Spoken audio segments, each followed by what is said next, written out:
the height of World War II, the Germans pulled off the greatest art heist in history. Thousands of masterpieces stolen from across Europe. Da Vinci, Michelangelo, Vermeer, Rembrandt, and many more. They locked it in castles, hid in salt mines, and hoarded it like trophies. And the Allies responded the only way that makes sense, by sending in a bunch of middle-aged museum nerds who think camouflage is a cardigan. We need brave men who can infiltrate enemy lines. I once restored a Flemish tapestry with a Q-tip. Oh yeah? Here's a helmet. Try not to scream when you get shot at. This is the story of how a bunch of librarians in uniform fought the Germans with bubble wrap and Q-tips. So here's how we got to that point. Hitler wanted to build the Führermuseum in Linz, Austria, which was his hometown, as the world's biggest flex of stolen art. Think the Louvre, but make it fascist and way more beige. So, basically, the British Museum with worse lighting? To do that, the Germans looted thousands of works from churches, galleries, private homes, and just to be extra evil, the Jewish collectors they had already sent to the camps. Evil? Absolutely. Tasteful? Yes. Oh wait, that mustache. Never mind. While I have your attention, would you please be tasteful? Like and subscribe to Brain of Salt? They even had a shopping list. Hitler and Goebbels knew exactly what they wanted, like an evil Pinterest board. And to make it official, they created the ERR, which stands for something I can't pronounce. Think of it as a Nazi IRS, but instead of auditing your taxes, they audited your paintings. Wer will take cis Rembrandt, also cis Picasso. Und cis Da Vinci. Ja, und cis Da Vinci. Oh mon Dieu, you can't do that. But it sparks joy inside my soul. But as the war dragged on, the Germans stopped showing off their stolen art and started hiding it. Like, seriously hiding it deep in castles, caves, and salt mines. And they weren't the only ones panicking. Some families tried to protect their own collections before the Germans got to them. Take the Polish Czartoryski family. For example, they hid a Da Vinci painting behind a fake wall, and the Germans still found it. The Raphael from the same collection is still missing. So if it turns up in your grandma's attic, don't panic. I mean, obviously you can panic, but very quietly and call a museum. Oh my god! I thought it was a knockoff. So I sold it for a kombucha starter. Meanwhile, art was getting blown up in battles, burned during retreats, or no joke, hidden behind toilets. So yeah, things were getting bad. And the Allies knew if they didn't do something fast, entire chunks of cultural history were going to disappear forever. And this is where the monuments men come in. I didn't sign up to play Where's Waldo with the Renaissance. Dude, I totally unalived myself to protect a Da Vinci. Like, emotionally, but still. You mean die? Okay, wow. That's super toxic. So who were these guys? Well, they were 350 historians, archivists, architects, and sculptors in total. And they had to cover an entire war-torn continent. Basically, every dude from your local university's medieval visual studies department, but with a gun they barely knew how to hold. They were called the Monuments, Fine Arts, and Archives program, which sounds like something you major in before disappointing your parents and the ghost of your immigrant grandfather. Okay, so you're gonna infiltrate German territory. That's what I'm talking about. Just please be careful. And try not to breathe on the Vermeer. I swear to God, if you say one more word. Wow. You're being really toxic right now. They were sent to save culture, but first they had to find it. So they started chasing rumors across Europe.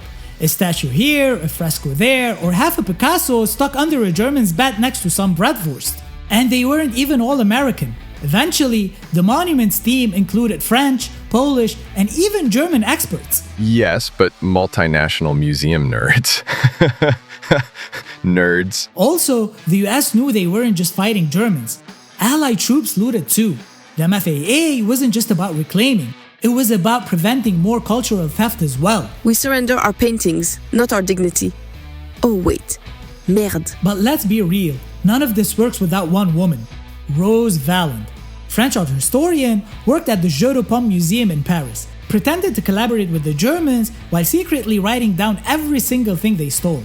She kept records, names, train routes, and storage sites, all while acting like she didn't understand German. We are transporting this Monet to Munich. I have no idea what you just said. But this is English with German accent. Yeah, I know. So you understand me? No, I don't. Fine, whatever.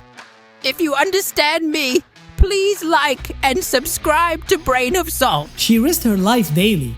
One wrong word and bye-bye Rose. Instead, she helped trace hundreds of works and tipped off the Allies about where to find entire hidden stockpiles. Honestly, she deserves her own franchise, like Indiana Jones and the Raiders of the Lost Art. Yeah, I do deserve a franchise, but I am a woman, so probably not. Are you sure you do not understand English with German accent? I said no, Hans. No, Hans is the flamethrower. He's with my ex-wife and eating my schnitzel. Now let's talk stashes. As I mentioned earlier, the Germans hid stolen art and salt mines because stable temperature is good for oil paintings and evil. Castles, because of course, and random ass caves because apparently they had a surplus of those. For example, in the Austrian Altaussee salt mine, they found over 6,000 paintings, including Michelangelo's Bruges Madonna, the Ghent altarpiece, the Astronomer by Vermeer, and enough cultural loot to make the British Museum blush. And the Germans almost blew it all up. If we lose the war, destroy everything. Even the art? Especially the art. It's dramatic. I'm going through something.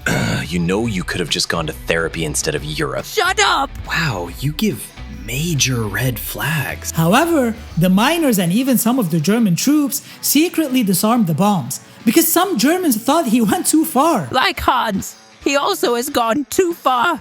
Took my wife and my Bavarian pretzel warmer. They also recovered hundreds of works from Göring's private stash. The dude treated the Jeu de Paume museum in Paris, which Rose Valland worked at, like it was his personal mat museum. He even stole Van Gogh's paintings, the same Van Gogh the Germans had labeled degenerate. So, did the monuments men achieve their goal? Well, yes, mostly. They recovered over 5 million cultural items, paintings, manuscripts, sculptures, books, and even church bells. And despite all that, hundreds of thousands of works are still missing, including some of Europe's greatest masterpieces. Also, like the Ghost Army, they didn't always get credit, they didn't get medals, and most people didn't even know they existed. We're proud of you, boys. Really? Like, actually proud? God help me if you start crying into that scarf again. It's alpaca, and it absorbs emotions. So, what do you think? Is it actually worth risking human lives to save a painting? Would you actually take a bullet for Rembrandt? If a culture forgets its art, does it forget itself? Is a civilization's culture more important than its people, or are those the same thing? Please let us know what you think in the comments.